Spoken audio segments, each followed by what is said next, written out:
Je pense que le déclic a toujours été là. On va dire que c'était le moment où j'ai eu le plus de courage. Parce que le déclic, il est là depuis, on va dire, l'âge de la raison, depuis aussi longtemps que je sais ce que j'ai envie de faire dans mon avenir. Ça a toujours été ça, ce que j'ai eu envie de faire. Et ce qu'il fallait faire, c'est avoir assez de courage pour se lancer. Aujourd'hui, c'est en plein cœur du quartier d'Eido que je vous emmène à la rencontre de notre passagère du jour. Nous sommes précisément au quartier d'Eido Plage et d'après l'environnement qui m'entoure, vous ne sauriez dire exactement où je vous emmène. Je vous emmène dans un univers très coloré où justement la vie, c'est la mode. Suivez-moi.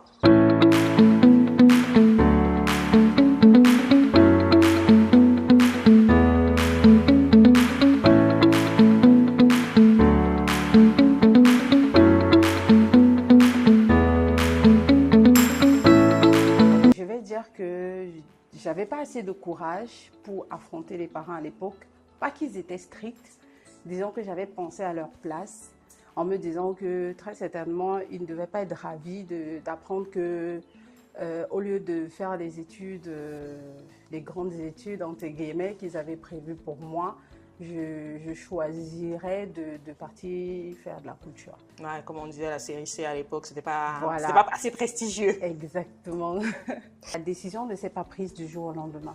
Ça a toujours été ce que je veux faire dans la vie. J'ai toujours su que je voulais être une grande styliste modéliste. Je ne savais pas comment, mais disons que en fonction de ce que j'ai rencontré sur ma route, j'ai pris des décisions, mais toujours dans le sens du rêve que j'avais. Si, je flirtais avec la machine, bon, on va dire avec l'aiguille, parce qu'à l'époque, je n'avais pas les moyens de m'acheter une machine à coudre et j'avais pas non plus le courage de demander à mes parents de m'en acheter. Donc, je me débrouillais avec une aiguille, du fil, et tout ce que je faisais, je le faisais à la main. C'était quoi, en leur accommodage au quartier, on essayait de faire des créations entièrement fait main. Les vêtements que je portais pour aller à l'école, je les faisais à la main. Bon, pas complètement tous, mais la plupart.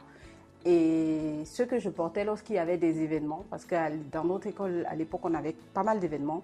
Ce que je portais pour aller à des événements, ce que ma soeur portait pour aller à des événements, parce qu'à l'époque, je vivais avec ma grande soeur.